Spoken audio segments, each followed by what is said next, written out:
Imagine walking alone in the forest at night. Snow is falling softly, but it's not the beauty that takes your breath away. It's the silence. Silence so deep, so heavy, it feels alive. You know you should see the trail behind you. You know you should hear the crunch of your own footsteps. But you don't. And in that moment, you realize you are not alone. It started as an ordinary winter afternoon. Daniel had been driving home from visiting a friend in a small northern town. The road cut through miles of untouched wilderness, and a sudden blizzard had made visibility almost zero. Somewhere between the endless pine trees and the pale horizon, he saw something. A dark figure standing by the side of the road, half hidden in the swirling snow. It didn't move, didn't signal for help. Just stood there. He slowed down, thinking it might be a stranded traveler, but as he approached, the figure stepped back into the trees. Daniel hesitated. He could keep driving. He could pretend he hadn't seen it. Yet something pulled him. Curiosity, maybe, or that instinctive urge to help another human being. So he stopped the car, grabbed his winter coat, and stepped into the forest. The wind was sharp, cutting into his face like shards of glass. Snow was already ankle deep, swallowing his boots. The figure was gone, but there was a trail, faint footprints leading deeper between the pines. He called out, but the forest seemed to swallow his voice. No answer came. He followed the prints, telling himself it was just a quick check.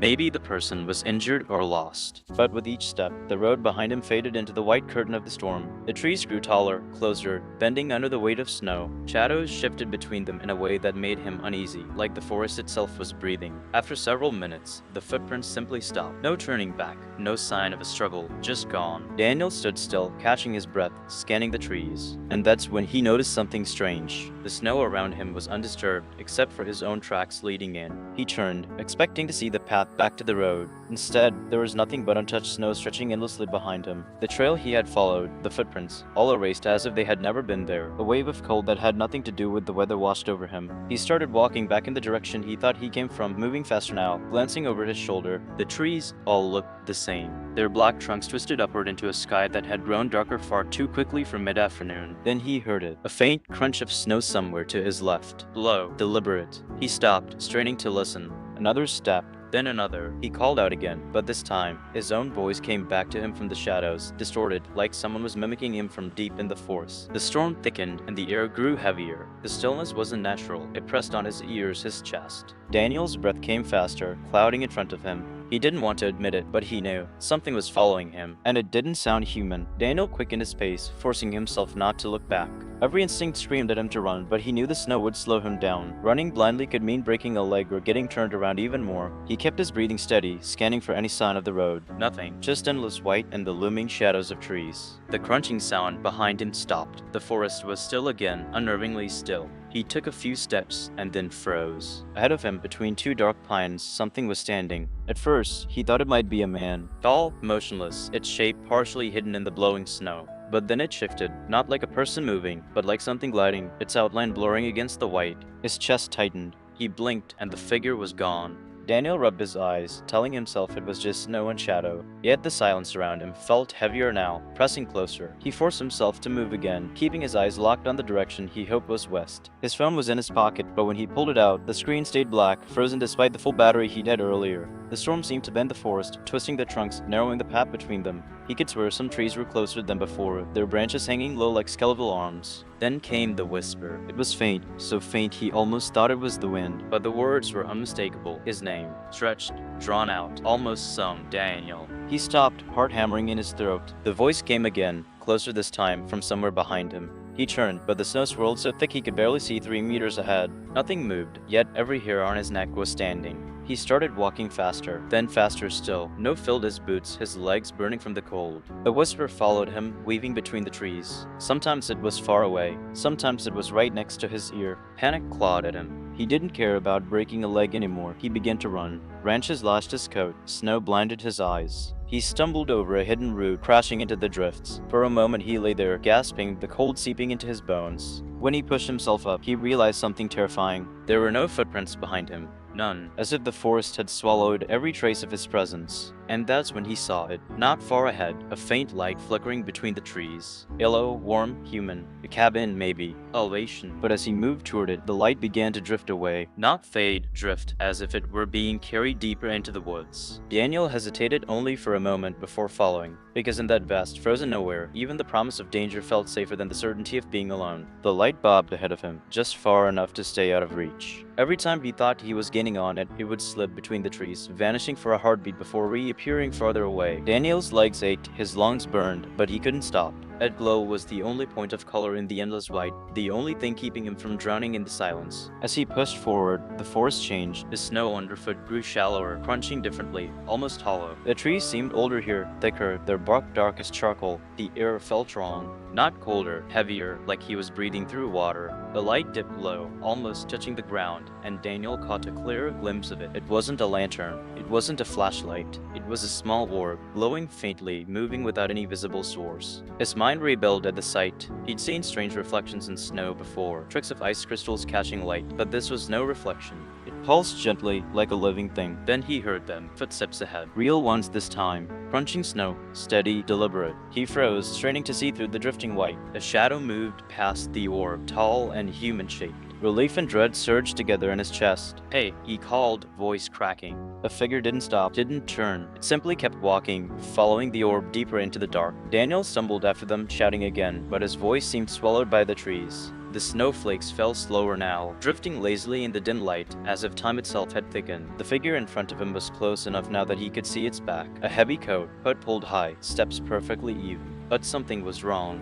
The footprints it left disappeared almost instantly. Each time the figure lifted its boot, the snow beneath smoothed over, erasing any sign it had passed. The orb floated upward, higher into the air, and the figure stopped beneath it. Daniel slowed, unsure if he wanted to get any closer. The forest around them was deathly silent. Then the figure turned. Its face was hidden in shadow, but Daniel's breath caught, not because of what he saw, but because of what he didn't. Where there should have been a face, there was only blackness, like looking into the mouth of a cave. The hood framed the void perfectly, and from deep within it came that same whispering voice, stretched and unnatural. This time, it wasn't calling his name. It was saying something else. Words he didn't understand, but that made the skin on his arms prickle. The orb dimmed, and the figure began walking toward him. Daniel stumbled back, almost falling, heart pounding so hard it hurt. The snow under him seemed to shift, sucking at his boots. He turned to run, but the trees behind him now formed a wall, trunks so close together he couldn't pass between them. And when he turned back, the figure was gone. Only the orb remained, floating silently a few meters away. Daniel stood frozen, his breath harsh and loud in the suffocating stillness. The orb hung motionless, its faint glow casting barely enough light to touch the nearest trunks. Something in the air pressed against him, urging him to step closer. He wanted to run. Every fiber of his body screamed for it, but there was nowhere to go. The trees behind him were an unbroken barrier, the snow beneath him deep and shifting. His only option was forward.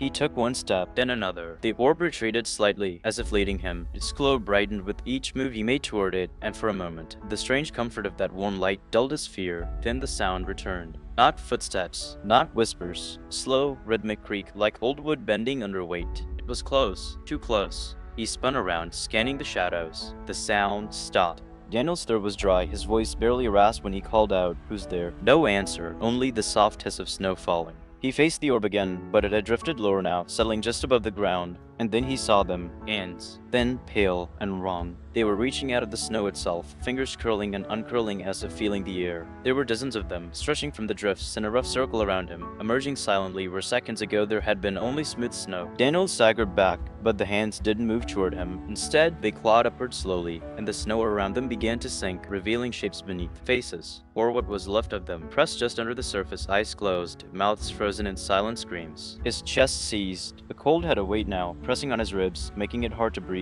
Every instinct told him to keep his eyes on the orb, not the things in the snow. But when he looked back at it, the light was flickering faster, almost pulsing with urgency. Somewhere far off, he thought he heard the faint sound of a bell. A single chime, then silence. The hands began to withdraw into the snow, the faces fading beneath the surface like shadows sinking into water. Daniel backed away, and this time, the snow beneath him held firm. The wall of trees behind him was gone. There was a narrow path leading deeper into the forest, and at the far end of that path, the orb waiting. He didn't want to follow. He didn't want to see where it led, but the path behind him had already begun to close, the trees twisting inward, their branches knitting together like a cage. Daniel gritted his teeth and stepped forward. Each footfall was muffled, swallowed by the snow. The orb floated ahead, steady and patient. Then the path widened suddenly, opening into a clearing. In the center was a cabin, small, old, its wood blackened with age. Light glowed faintly from the single window, warm and inviting in the endless cold. The orb drifted to the cabin door, paused and vanished. Daniel's heart pounded in his ears. He was shaking from more than just the cold now. The door creaked open, just a few inches, enough for the warm light inside to spill out across the snow. And then a voice from within, low, calm, and impossibly familiar, said, "Daniel, you're late."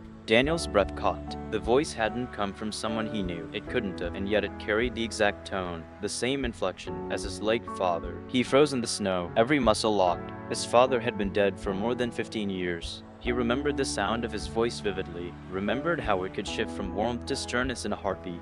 And this was it. Perfect. Impossible. The door opened wider, spilling more of that golden light into the clearing. From where he stood, Daniel couldn't see inside, only a faint movement, a shadow shifting just beyond the threshold. The air in the clearing was unnaturally still. No wind, no falling snow, only the sound of his own heart and that voice calling again, softer this time. "Come in, son. You're freezing out there." A rush of warmth seemed to seep from the doorway, brushing against his skin, carrying with it a smell he recognized instantly, the smell of wood smoke and pine, exactly like the cabin his father used to take him to as a child. It was wrong. All of it was wrong. But his frozen fingers twitched toward the door, his legs moving without his permission. He stepped into the clearing, boots crunching softly. The cabin looked impossibly solid compared to the twisting, shifting forest behind him. The snow here was undisturbed except for his own tracks. The glow in the window brightened, as if sensing his approach. When he reached the door, it swung open completely, revealing a narrow interior lit by a single oil lamp on a wooden table. The air inside was warm, almost too warm after the cold. The smell of smoke and pine was stronger now, wrapping around him like a memory. In the center of the room sat a man in a heavy coat. His face was in shadow, but the shape of him, the way he leaned forward, the tilt of his head was unmistakable. Daniel's voice was barely a whisper. "Dad." The figure didn't answer right away. Then, slowly, it looked up. It was his father, exactly as Daniel remembered him the winter before he died. Same sharp eyes, same faint scar above the eyebrow, same faint, crooked smile. "Sit," the man said, gesturing to a chair across from him. Daniel stepped inside, the floorboards creaking under his weight. As soon as his second foot crossed the threshold, the door slammed shut behind him. The lamp's flame flickered, and the shadows in the cabin shifted in unnatural ways, stretching along the walls, bending at wrong angles. His father's eyes never left him. "You shouldn't have followed it," he said. His voice was calm, but there was something underneath it, a weight, a warning. Daniel swallowed. "The light? What is it?" His father leaned forward. For the first time, Daniel noticed something strange. There was no steam from his breath. "It's not for you," his father said. "It never was, and now it won't let you go." The lamp dimmed. Somewhere beyond the cabin walls, deep in the forest, the bell rang again, a slow, hollow chime. His father's expression didn't change, but his voice dropped to a whisper. "When it rings a third time, run. Don't stop, don't look back." Daniel opened his mouth to ask why, but the floor beneath him shuddered. From the shadows under the table, something began to move, slow, deliberate, and very much alive. The thing under the table scraped against the floorboards, a sound like nails on wet wood. Daniel instinctively pushed back in his chair, but his father, or the thing wearing his father's face, raised a hand sharply, signaling him to stay still. The shadows in the cabin stretched toward Daniel's feet, thin and finger-like. They coiled slowly, almost hissing, as if deciding the best way to reach him. His heart pounded so loud it drowned out every other sound. Then, far away in the forest, the bell rang a second time. The man across from him tilted his head, eyes fixed on Daniel. "It's close now," he said, his voice still calm, almost gentle. "It doesn't matter what it shows you, or whose voice it wears. When you hear the last chime, you run." Daniel's chest tightened. "And if I don't?" His father's eyes darkened. "And you stay here, forever." The thing beneath the table shifted again, faster now. The floorboards bulged upward as if something massive was pressing against them from below. The air grew thick, pressing against Daniel's ears until they ached. Then came a sound behind him, the slow creak of the cabin door opening. Cold air spilled in, carrying with it the faint glow of the orb. It hovered just outside, brighter now, almost blinding in the darkness. From the shadows in the doorway stepped a figure, the same faceless one from the forest. It moved without walking, gliding over the threshold, its hood fixed directly on Daniel. The whispering began again, 1,000 voices at once, some speaking in languages he didn't know, some using the voices of people he loved and lost. Daniel's father rose to his feet, placing himself between Daniel and the faceless figure. "Not yet," he said firmly. The whisper stopped, replaced by a silence so deep it felt like falling. Then, from somewhere deep in the forest, the bell rang a third time. "Run," his father roared. Daniel didn't think. He bolted for the door, shoving past the figure, the orb exploding into blinding light as he passed it. The cold slammed into him, burning his lungs, but he kept going. Behind him, the cabin groaned, its walls splintering as if something massive was tearing its way out. The forest twisted around him, branches clawing at his coat.